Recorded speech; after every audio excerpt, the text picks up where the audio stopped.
Welcome to Outside the Business Boxes podcast, where we're talking about how to ignite your business with systems, mindset, upgrades, pivoting for the future, and of course, marketing. I am your host, Chad Murray. Let's do this.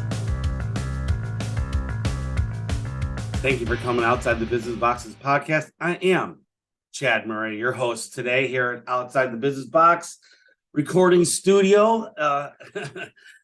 Today is, if you read the notes, the cliff notes or the preamble notes that are on this podcast, we're going to be talking about death. Not a subject a lot of people like to talk about. We're also going to be digging into the things that kill, kind of a subject topic. We're bringing it to business and things that make you reborn. And so, and when I say reborn, I just mean not in the Christian sense. However, I have accepted Christ into my life, and a long time ago, never really was reborn. Just kind of grew up that way. So anyway, let's get it back to business. So here we are in business. Most people know, if you follow me on Facebook or know me, that we had a life event this week. My mother-in-law passed. It's been a long time coming. She's been very sick. Her mind has completely been there. So it's been a unique scenario where you have someone whose body is just given up, and just everything's like, she had so much wrong with her, but nothing was exactly like killing her. And so it was a very odd scenario. Excuse me. And so, but her mind's completely, there's had a couple strokes a couple years ago, which impeded her speech, couldn't eat. I mean, at 79 years old, was able to teach herself to eat again and talk. It was, hard to understand her, but if you spoke Betty, you could understand her. And my wife was really good at it, and I was actually starting to get good at doing it. But some things happened to me as I went through the process. We were holding her hand when she passed, but getting someone's will to live, their mindset, as you can kind of see now where I'm going with this, the mindset, the power of the mind is so powerful over your body if you let it become that way. Betty, my mother-in-law, I mean, she was annoying as hell to me. And I'll tell you why. And this is, I'll give you a little insights about me. She's so kind, overly kind, always overly wanting to help. And there's the people that's not good when you're overly helping everybody. And you have to stop the asking and say, we don't need your help. Thank you. And you just have to live my life the last 14 years when she moved to Texas. What exactly that means, I'm not going to get into it. But but then when she was helpful, it was awesome. And so, but as we move into this, the thinking about what I've been through with her, and that my wife has, especially the last 2 years since her stroke, they tried in the last 2 years to get her to change her DNR to where she would, do not resuscitate, get her to sign that to where, it's okay to pass. And she literally, until the day before she died, was like, no way, eat me alive. I want to live. And it wasn't selfish of her for that. It was her mind, as she was a nurse for 40 some years. And her whole life was 100% about keeping people alive. It may have helped if she ever worked in hospice, which she didn't, where she'd understand where she was at. But so she finally, with all the pain, I mean, we had to have, so when she was in the ICU, so we got the call on Thursday morning, that she was just having she was bleeding from a lot of places, and they didn't know how to stop it. She was clotting and still bleeding. So they called us up, which my wife went up there every day anyway, but this was an early morning call, right at 6:30 a.m., right when we were getting up to, start our day. And it was a mad rush to get, neighbors to get the kids to school, and me and her going up there because we knew it was time. Betty may not have known it, but we did. And so when we got up there, they got her stable, but it was like for the next 6 hours, it was like controlled chaos around her. I mean, just so many things going on. She had 7 departments working on her. ICU doctor told us they've never had anyone in her condition ever. And this guy was like in his late 50s, so he'd been probably an ICU doctor for probably 20 years. Usually you go in ICU, you got one, maybe two things wrong with you. No, she had seven, and none of them like really killing her, except for her blood pressure. And so anyway, they had to get all the departments in there with the palliative nurse, which is like the nurse that is allowed to say things to her that doctors won't. Like, it's time to give up. It's time to go. We got nothing more left in the toolbox for you. And so that's we already, this same nurse who's, gosh, she was wonderful. I can't imagine doing this woman's job. I mean, she literally has to, not, I mean, I don't want to say convince or coerce, but she has to look people in the eyes and go, we don't have anything else for you. I mean, their toolbox is closed. There's no more tools to fix you. I mean, there's no prolonging this. It's it's your time is coming, and it's time to. And the way they don't put it exactly like this, it's time to accept it. Let's can we take your pain away? Can we put you on the drugs that are gonna move you forward to pass? And she said yes finally on Thursday morning. Well, not Thursday morning, a little later than Thursday morning. Thursday, probably about 1 o'clock. She said yes, but we had to have, being a nurse, we had to put every doctor that's working for and nurses in there. There was 15 nurses or doctors in there, and she finally said, yeah, she said yes, I need to rest, and then said yes, and so. She died the next morning at 7:55. They're super peaceful. As soon as they gave her the morphine, she essentially fell asleep and never really came out of it. And then she passed. But that will to live, that mindset over the body, when you watch it outside of business, like this woman, I mean, she should have been dead 2 to 3 years ago. But her body, I mean, you want to talk about what mind can do, and people talk about how frail the body is. It might be, but it's also a tank and an armor to keep you alive. Her blood pressure was 70/40. They couldn't even, the last day, they couldn't even get her blood pressure, yet she was still talking until the morphine trip came in the place. She was still talking. I mean, I'm not sure she got out of bed and walked at all, but I mean, she had that life to live, and that mindset was amazing.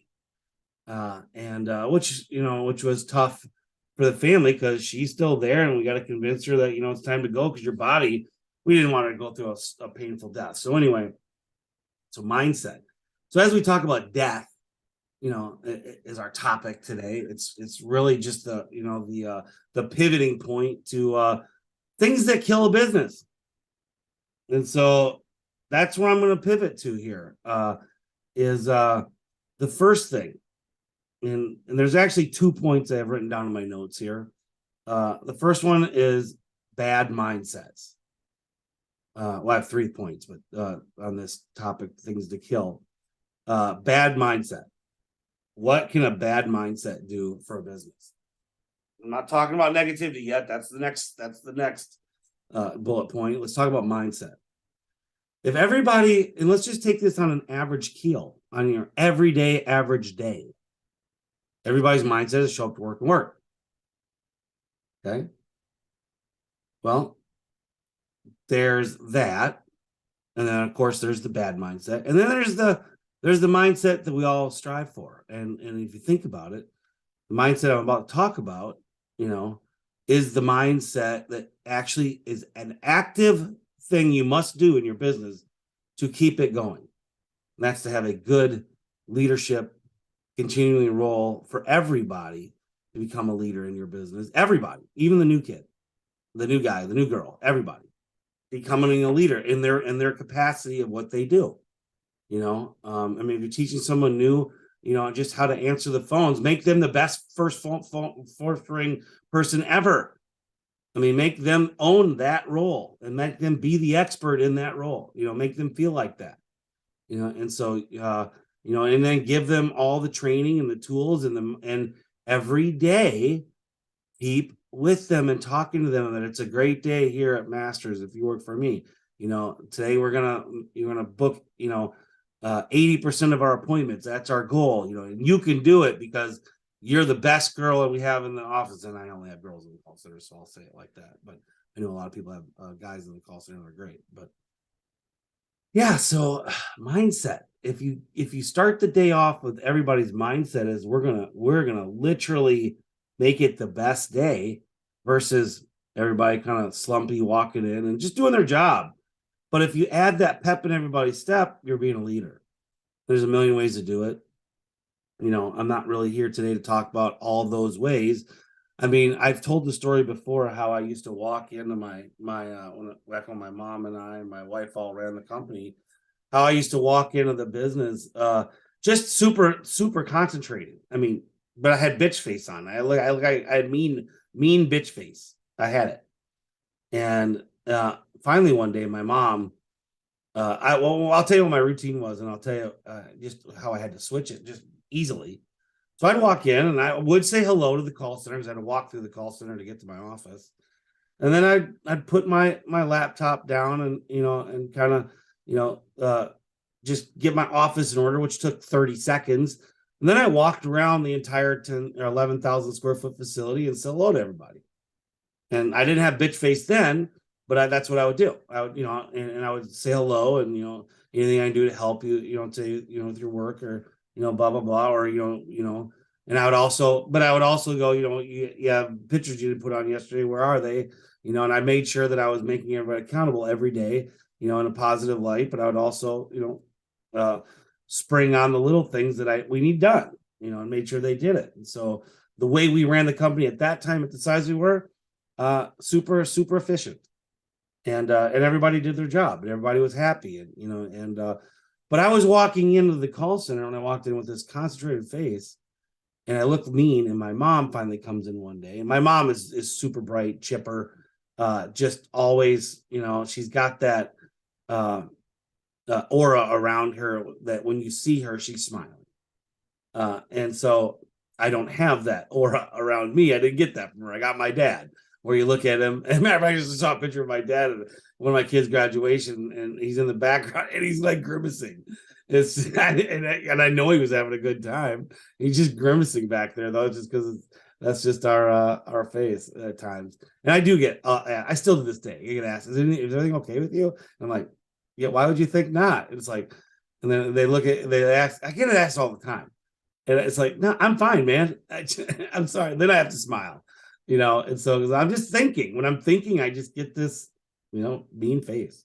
But anyway, so my mom comes rushing into my office after I walked in one day, and I wasn't even sitting down. I never sat down. I just put my laptop down and plugged it in, and then I would walk out and go, do my rounds. And she comes and she goes, my mom doesn't really yell. She just, just motherly kind of looks at me and says, "Why do you always come in mad?" And I went, "What? I'm not mad. I mean, I just got my coffee. I'm just about to go talk to everybody." She goes, "You come in every day, I smile at you and you look mad. And you smile back sometimes, but you always look mad when you first walk through that door." I go, "I do?" And she goes, "Yeah." And she goes, "And I don't like it." I said, "Oh, okay. Well, I'll make sure that doesn't happen anymore." We kind of laughed, and so I have a little system when I go to my company. I literally, when I go to turn the keys off, I actively smile right away. I still do it to this day. I just did it a couple weeks ago when I went there. I literally actively smile, and I get out of my truck and I smile till I start seeing people. And, then I just be myself. But I have to do that, and that's actually a system that I do, and I make sure that I'm not going to spread this vibe of, oh man, he looks mean or upset or something like that. And it's just these little stupid things that can make a difference in people's world. I mean, it really, really is. And so I'm gonna take a drink of coffee. You're gonna hear this. I'm doing my podcast in the morning. I actually recorded this yesterday. I hope today ends up being a good podcast. And when I hit to save it, it corrupted somehow the computer corrupted, and my whole podcast is the second recording. And so I'm trying. I waited a day to redo it because I didn't want to. I wanted to be on my thoughts. And I did record a great podcast yesterday, and I'm sorry that it's lost forever. But I'm doing my best today to keep on topic and give you the best of my mind when it comes to mindset. So when you think about who in your company has got a bad mindset, you have to start identifying why they have this. Is it something that you caused? Did you do something new in the business that they're not evolving with you? Did you add a new task to this person's agenda that they either don't get and they're struggling with? Did someone's mindset change because something happened personally at home? There's so many reasons why mindset happens, and you need to learn to be identifying of these things. And the worst thing that a business owner can do is just go, that's just him, or that's just her. Bullshit. That's not how this works. We're a family at our business, even if they may not sometimes feel like it. But to me, we work more with our people than we are actually with our family. And you do get to choose where you work. So you don't get to choose your family, but you do get to choose where you work. And if you're a leader in the company, the owner of the company, a manager of the company, you get to choose the vibe of the company because it comes straight from you. And if everybody's melancholy and just coming with a tool or with a lunch box and just goes to work and, it just doesn't, I'm not saying they don't care, but they're not really exuberating, a growth mindset and happy to be there and wanting to succeed with you, but they just want to do the job. Well, you possibly hired the wrong people. Maybe you hired the right skills, but not the right people. Something big you have to think about. You may have to let some people go that are actually good at their job, but they are, what we call vampire suckers from your business because they're just not, fun people to work with or all that kind of stuff. So identifying what it is. So looking at their numbers, watching their numbers go down, seeing if their quality control starts to suffer. Are they starting to show up late? Are they getting off early? Is what is other people saying about them? And you got to nip it in the bud. As soon as you start seeing indicators, you've got. Literally, if a sales guy has a bad week, you got to go look at his stuff and see, okay, what happened? Did a lot of big bids? Why didn't he sell anything this week? If you're just going to chalk it off, he just had a bad week. Well, you're not doing your job. Your job is to find out, why did he have a bad week? Did he have a bad week because of blank, blank, blank, blank? It's never just because he had a bad week. Now, he may have had a week that had an awesome big bids, and nobody just said purchased yet. It could be that he did have something happen at home and he literally didn't do his job properly because his mind was distracted, which, some things can happen. If you put my wife at a job right now, she would be distracted. Her mom just died. In that stuff happens to people when you start growing a company. They don't tell you everything going on in their lives. They just don't. So, you got to find out. So then we move on to, but the identification and then the action. You must take them to lunch, dinner, a talk, whatever you need to do to find out why and to correct it, to keep them on a path. We really are cheerleaders as leaders, and you have to learn to be a leader. Leaders are not born. Total hogwash. They're not born. They're made. They are made. Now you can have beliefs, and you can be a natural leader, but guess what? Being a natural leader, you have to learn the skills to lead. You can have the qualities, but you may not have the skill. I'm a perfect example of that. I had the qualities my whole life. I did not have the skills. I did not. I feel I do now over the years of learning and training and all that. And by the way, if you haven't heard, I wrote a book. Here's a little plug. Operation Entrepreneur Freedom. If you're watching YouTube, you can see it right here. You can go get it on Amazon. #1 bestseller business section for systems and operations right now. It's a story of my life as a business owner, growing up, entrepreneur mindset. Poor kid from a trailer, divorced parents that pretty much. I mean, I guess if you want to define success, I feel like I've got it enough to. I wrote a book about it.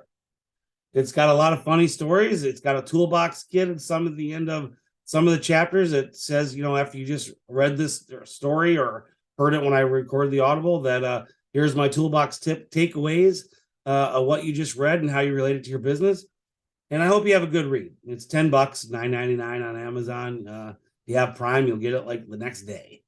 You have a good read. If you want to be coached by me or have my direct me do your direct marketing or your marketing, not direct marketing, your marketing, give me a call. 972-877-3585 or email me outside the business box at gmail.com and or on Facebook Messenger me. And so, but I would love to work with other people. I wrote the book to help people out, and I hope it does. And so got a lot of dumb things that I did that a lot of people make those same dumb mistakes.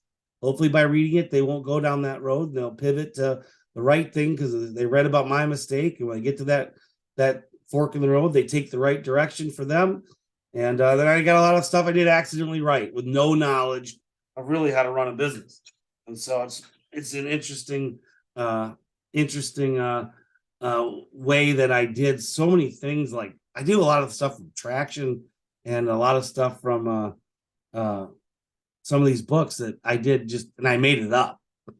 I'm like, hey, I did that. I made that up. And come to find out that everybody should be doing this, and it is already a system or a book about it. So anyway, go get my book, Operation Entrepreneur Freedom. So, okay, identifying bad mindsets and correcting them. That's number one goal. Number two, negative people. Just negative people. If we all have, or we've heard about, or we've seen, or maybe you have, the old lady at the desk. And I only use this, as who's been there 20 years, who, literally wears her glasses on her nose and barely says hello, if at all, and really smug, and that's it's so funny when you get, I actually had this happen to me last week.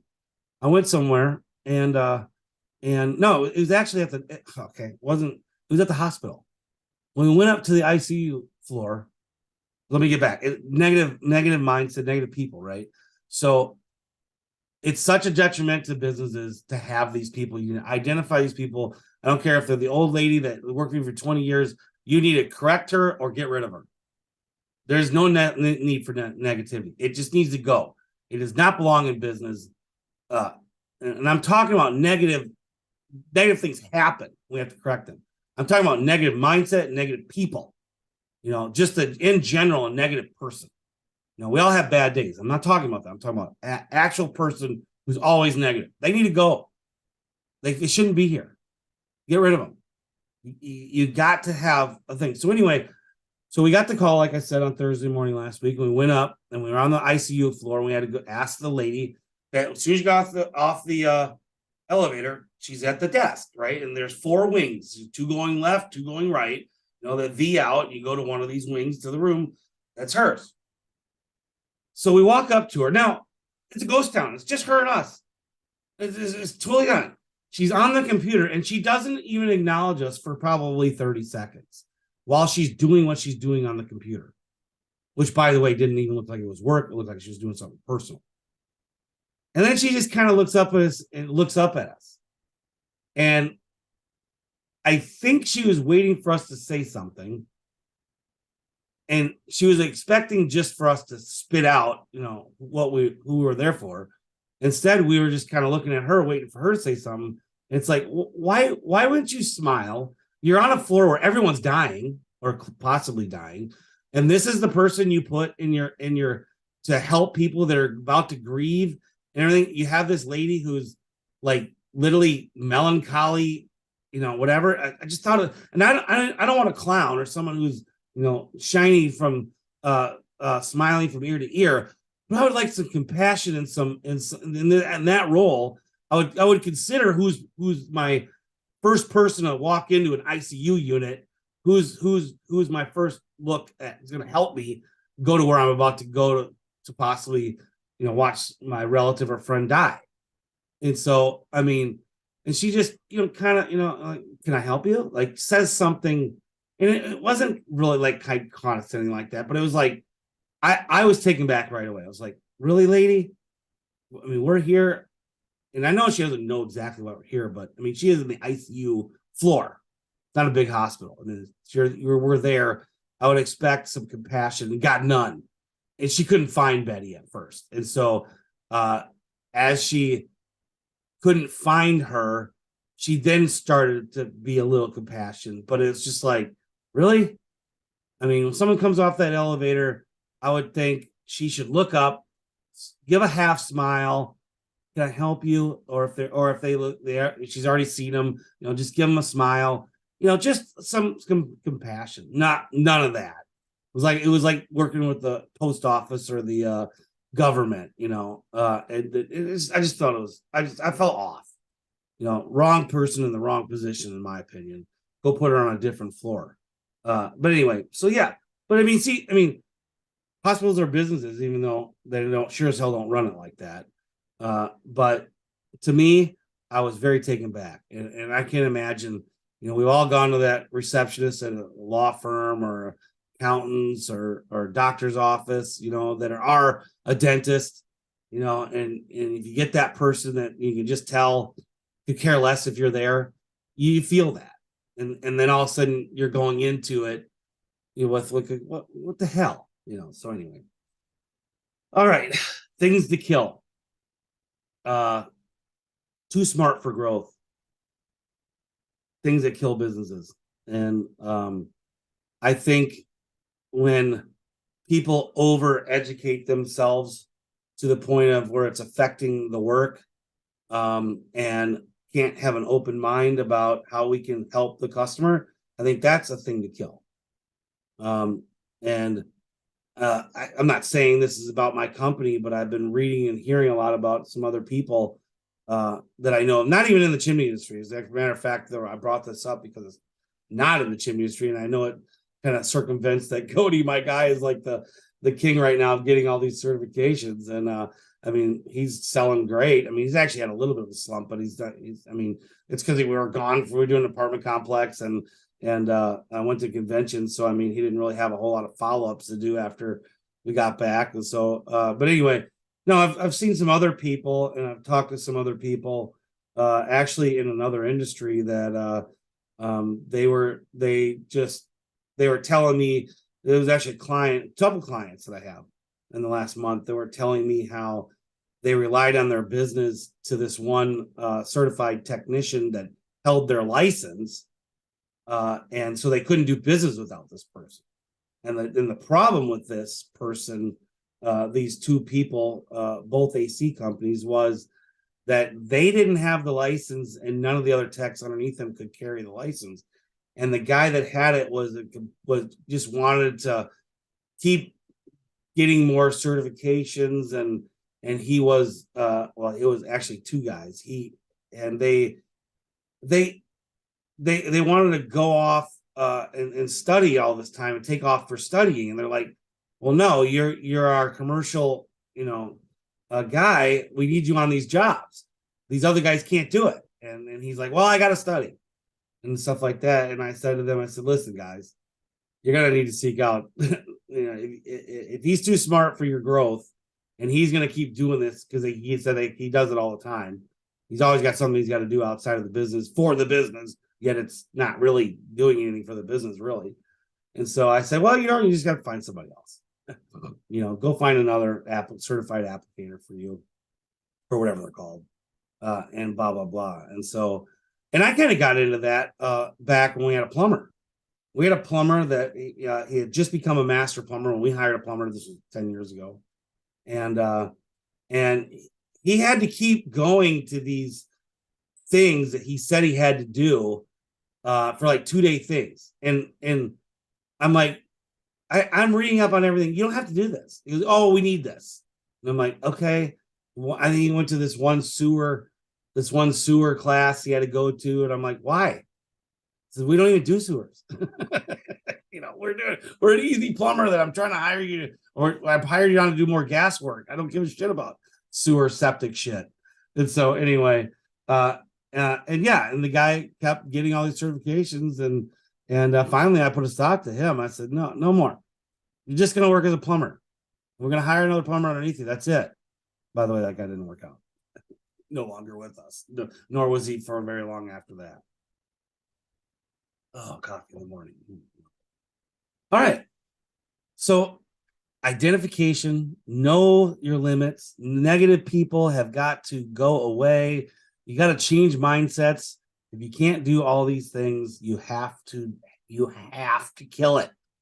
Kill it in its tracks. Get them on the right path. When I talk about leadership, I was touching on this before. When leaders are not born, they are created. They're made into it. It's hard. Sometimes you have to identify people that are in leadership roles, and are they really a leader? They might be great at sales, or they might be great at the like a mason, but are they really a leader? And there's two ways to look at this. Can this person learn to be a leader? And you have to identify that. Because you might think, no, hell no. But when you start giving this kind of training that they've never had in their lives, never, like literally change your mindset of you got to do everything yourself, and how can I help you, and ask more questions type stuff. That's when you start creating leaders. When they start getting the idea of, I want to help everybody else. So think about it. The power of one is nothing. The power of everybody together and helping each other out, getting to a goal is great. As a matter of fact, I have a saying here that I just did this for something I did. Let me see if I can pull it up here. Where did I put it? It was it's Napoleon Hill. And I was looking, I'm about to start a new mastermind. So if you're interested in being in the mastermind, and you're a small company, I'm going to be starting one either late May or June. I just haven't put it out yet because of everything going on with our family right now. I had it slated to put it out yesterday. I actually wrote the text that I'm going to text people I know, and then I can't put that text out right now and put it out there. I ran a mastermind before. I'm sorry, whoever's listening to this, if you were in that mastermind. That was when my COVID hit and the whole thing went to shit. This one will not go to shit. I got it well planned out. A lot of good guests, a lot of good topics, especially for the 5 truck and under is what I'm looking to do this for. It's only going to be $300 a month to be in it. So if you're interested in being in my mastermind, go ahead and get a hold of me the ways I told you earlier in the podcast. But Napoleon Hill. So when we talk about leadership, if you take on the role of, I can only be as good as I can be, but I can't spread who I'm doing to if I just stay within myself. If I'm always the smartest guy in the room and I'm not helping everybody else try to get there with me and supporting them, well, you're always just going to be the smartest guy in the room, and you're not advancing the company. You're only advancing yourself. If you want to really be a leader, you're advancing everybody else while you're still doing your own growth. But here's Napoleon Hill, and this goes outside of the mastermind principle. But this is the mastermind principle: is 2 or more people actively engaging the purpose of a definite purpose. Or excuse me, let me read that over. The mastermind principle is 2 or more people actively engaging in the pursuit of a definite purpose with a positive mental attitude constitutes an unbeatable force. I mean, it's so right. It's the building blocks of a company. Not take it out of the mastermind thing. If you take that mindset to your company, 2 or more people actively engaging in the pursuit of a positive mental attitude with definite purpose constitutes an unbeatable force. And when you show up every day with that, and you are that every day, what do you think will happen to your company? So right now, if you're walking in with bitch face on, start smiling. If every day is chaotic, even if you can't control the chaos at this point, change your mindset about it. watch the chaos slowly go away, because you're going to learn, and you're going to learn to once you learn that you're not alone, and even if you're the smartest guy in the room, everybody can help you, you're going to be even the more smarter person, but everybody's going to look at you even more. Because instead of you telling me how to do something, if you help me figure it out myself, you just elevated me. And that's the power of leadership. You know, if you're constantly doing the work for everybody, you're creating more work for yourself, and you're going to get burned out. I think everybody that gets burned out, that's what happens to them. Almost exactly. They're doing too much work because they're not being a leader to their people. And when you're not leading your people, you're literally working too much. And because the workload can be spread and can be taught and can be educated into people. And so, which comes to the point of, you know, it's a very simple tool. And if you hear other people talk that are good leaders, is they ask a lot of questions. You ask a question, and instead of answering your question, they ask a question. Get the other person thinking. It's super simple tool. Just the next time someone asks you a question, ask them a question. You know, hey, does it look like this chimney needs to be relined? Well, I don't know. Is there anything in the chimney that would tell you that it needs to be? You know, hey, I got this, you know, you're out there spraying for bugs. Hey, I got this odd bug I've never seen before. Should I use our general purpose spray that we do? I don't know. Do you have another thing that might work on that bug? You know, instead of no, go use this stuff. You know, so you know how you're changing, you know, what you're doing with your people.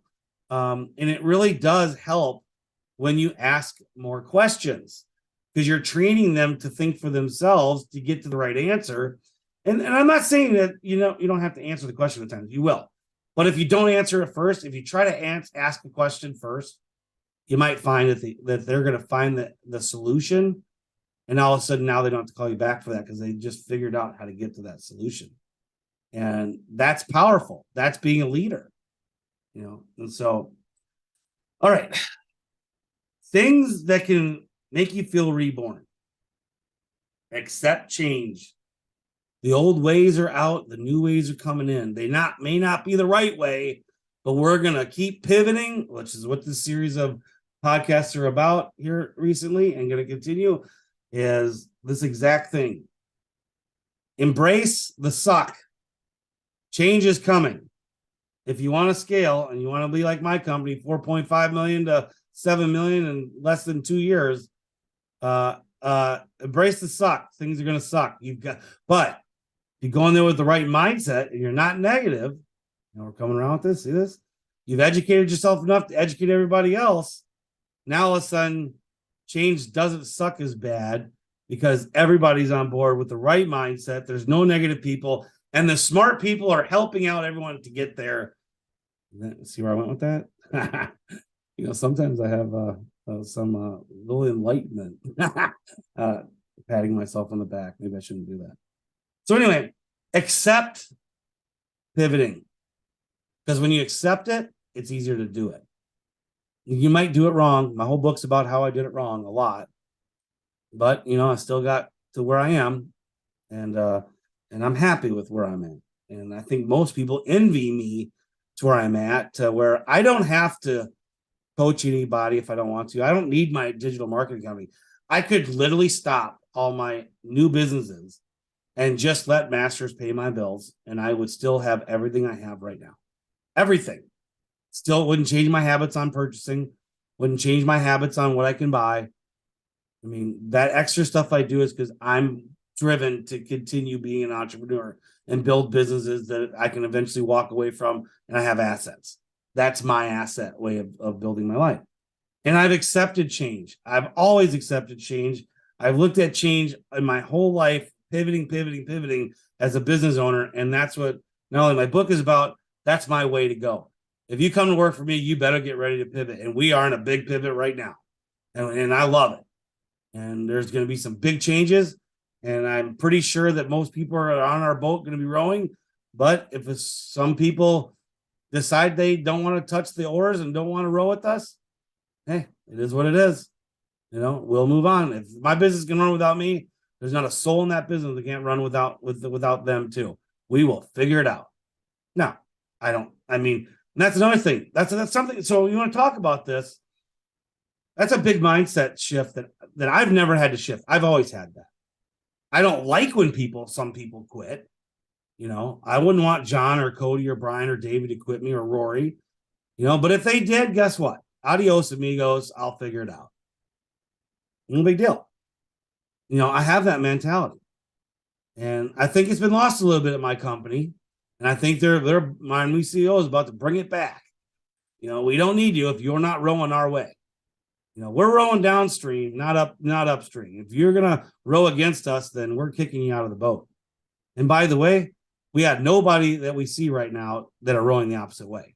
So we had a guy. So if you are from Masters listening to me, I had a meeting with Terry yesterday, and right now we don't have any guys that we look to throw off the ship. So, not to say we don't have some things we need to fix, because of course we do. All right. You just have to accept the old ways are out and start new. And you have to do that with everybody in your company. They have to be on board, because you can't just smack them in the face with new stuff and not prepare them for it and do it. You can embrace them for what we call, as a military phrase, embrace the suck. And just say things are coming down the pipeline that you're not going to like, and you are going to like. Help me out to where when we don't like something, how do we make it right? And if it's that we don't like it and it's bettering the company, and you're just not liking the change, but it is bettering the company, well, you better get on board too. Okay. Which comes to my last point of the podcast: fresh ideas that go against the norm. Think about that phrase: fresh ideas that go against the norm. You're going to make a change. Everyone's going to hate it because it's something completely different than you always have done. And you're now going against what you've always done. It's a fresh idea that looks to where you're at now, needs to be accepted and do. And it's completely different. It's not your philosophy that you had in business before. It happens. As you grow, you're going to have to start doing different things to keep that cash flow coming in. And I need you to hear what I'm saying. I'm saying, for instance, if you're a one option company, then you need to learn to be a 3 option company. It's just a fact. Not everybody's buying big jobs, especially with the down economy right now. You're going to have to offer people ways to use their units and their fireplaces. And you're going to need to, if you're an AC guy, you can't go in there and exchange everybody's AC all the time. Sometimes it can just be fixed, and if you're the company that shows up and just always replaces ACs, that was really good 3 years ago when the economy was booming and everything was great, or 4 years ago even, and that was the way to build these AC companies super fast. Well, guess what? A lot of people are now just wanting it fixed. They don't want a new unit. They want you to fix it for $1,000 versus put a $10,000 unit in. And so, yeah. So fresh ideas go against the norm. You have to pivot for the times, and you have to pivot for the scaling times. What you do as a $5 billion company is not what you did even at a $4 million company anymore. You have to learn. You have to evolve. You have to evolve for the customer's sake too.